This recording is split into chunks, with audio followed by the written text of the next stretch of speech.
Hello everybody, thank you for joining me for this second in the series of Me and God and a bit of Kabbalah. And today we're talking about Yir'ah, which is loosely translated as fear, and I'm going to go with that translation for the purposes of this talk. But as you'll see, it's not actually a precise translation at all. Yir'ah is not an ideal, it is a basic. Every mitzvah saseh, every positive command is part of Avas Hashem, the love of God. Every negative command, every mitzvah lo saseh, is part of Yir'as Hashem, the fear of God. And when we reckon these up, we work out that there are actually more mitzvahs to do with fear than there are to do with love. 248 positive commands versus 365 negative commands. That means that the majority of the mitzvahs in the Torah are about Yir'as Hashem, about fear of God. It's not something that we can just ignore. It's not something that is peripheral. It's actually at the heart of our spirituality. However, it's not an ideal. We say in the first paragraph of Shema, V'ahavta es Hashem Elokecha. You should love the Lord your God. So is it love or is it fear? Or maybe it's both. We need to work this through, and we'll find that actually the two work together. This can be discerned in the first two of the Ten Commandments, where the first is Anochi Hashem Elokecha, I am the Lord your God, which is a positive, and then Lo yeh lecha Elohim achirim al panai, let there be no other gods before me, which is a negative. So straight away when God spoke to us, he brought love and fear together, and somehow there's a synergy there. The Zohar says a similar thing regarding the very first letter of the Torah. Genesis 1:1 begins Bereshis, in the beginning. And that first letter, B, is actually the second letter of the Hebrew alphabet, and as such has a value of 2. And it means a duality.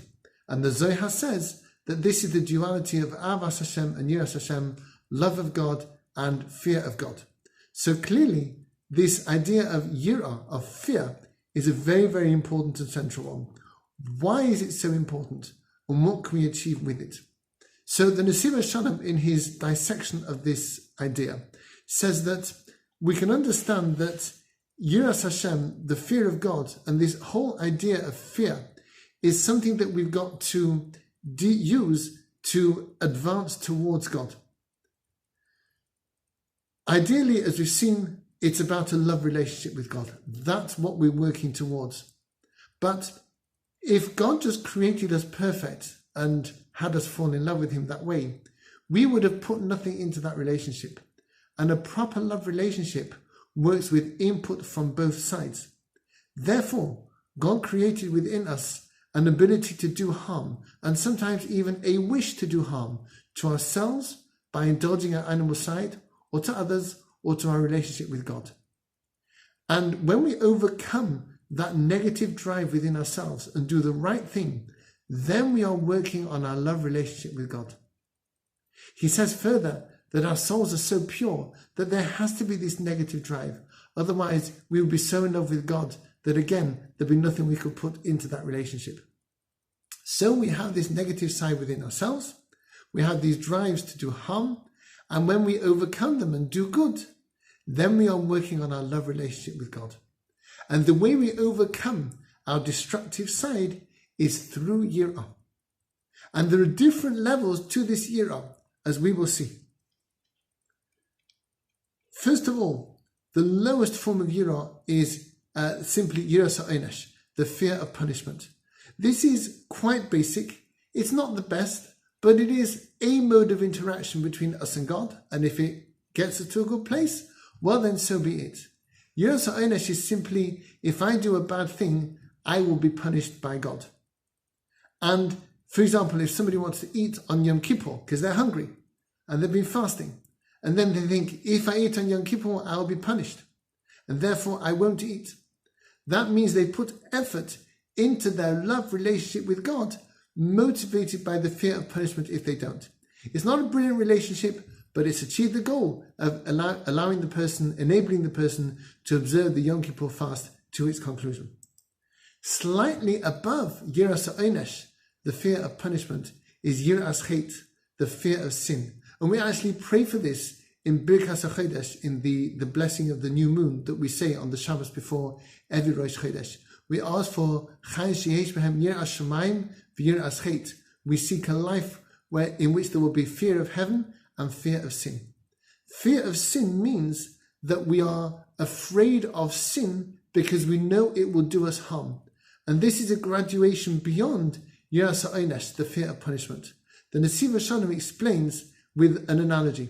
He says, imagine you have a parent and child, and the parent says to the child, when you go into the street, you must wear shoes on your feet. Otherwise, you will be punished. I will punish you. And the child will initially be careful to wear their shoes when they go out because they don't want to be punished by their parent. After a while, the child might realize that if they go barefoot into the street, they will come to harm. Their feet will be dirty, their feet might be damaged, and they realize that it's not the punishment from the father or the parent that's the problem, rather it's the harm done to themselves by going out barefoot. That is yiras chet, when we realize that sin harms us. It's an intrinsically harmful, negative, destructive thing. And when we shy away from sin and we have yirah, an awareness and awareness around sin, because we understand the deep implication beyond it, that is a greater level of yirah than yiras ha'onesh. But there are higher levels of yirah still. I remember once I found my way, getting lost on a particular journey, found my way to the Severn Bridge, going over from England to Wales. And the Severn Bridge, I don't know if you've been on it, is absolutely enormous. It's a huge structure. And the very bolts and cables on it are terrifically large. And I remember as we drove across this bridge, how awe-inspiring it was, simply because of its size. And we can kind of borrow from that idea to understand the idea of yiras Hashem, awe of God. It's not fear that he might punishment, but it's just a marveling at his very greatness. This being who was there before everything, who created time itself, who governs everything, who sustains everything in love and justice. This tremendous God is something that strikes awe into our hearts. That is yiras Hashem. That's a very high level of relating to God. But even there, we can move beyond that. We can be so aware of God's greatness, of his power, that we can understand that we are so vanishingly small next to him that basically we don't exist at all. And we meld with him through that sense of fear and become one with him. Through that awe at his grandeur, we just yield to him and are, as it were, absorbed and overpowered by his presence. That is the fear of God leading to love of God, where we become one with him. If we need to start with the lowest form of yiras ha'onesh, the fear of punishment, that's okay. It is a valid relationship with God, and hopefully over time we can move beyond that to the highest form of yiras Hashem, awe of God, leading to avas Hashem, the love of God. And the truth is that love of God can get fear as well. Ava can lead to yirah. This is because when we have a very precious thing, we are anxious not to harm or destroy it. We can have such a beautiful, glorious love relationship with God that we are anxious that we don't harm it in any way. That is avas Hashem, love of God, leading to yiras Hashem, leading to awe of God, that we're very, very careful not to do the wrong thing. So we see that ava and yirah are actually interlocking ideas. Each one in its ideal form will lead to the other, and the two will work together, as in the first two of the Ten Commandments, as in that base in Bereshis. And in fact, the Zohar so beautifully puts the two into that first letter of the Torah, because as we've seen, the two ideas are actually one. Sin is something that dulls our yirah. It thickens our sensibilities. It dulls the soul, traps our thoughts and feelings in an alien mode of behavior. So stopping sinning actually sensitizes us to the ideas of yiras Hashem and helps us to move on, graduating in our yirah towards ahava, towards love of God. In addition, there are times when we are given a natural spiritual sensitivity and we can capitalize on that to do good. particularly Shabbos and Yom Tov, are times when there's an extra holiness in the very air. It's in the time that we're in. And we can use these times to develop our yiras ha'onesh, our fear of punishment, our yiras chet, our fear of sin, and our yiras Hashem, our fear of God, leading to love of God.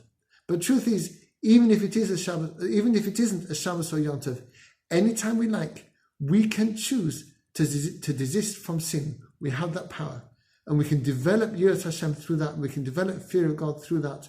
And we can use that yiras Hashem, that fear of God, to further distance ourselves from sin and approach Him not only in fear, but in love as well. Thanks for listening.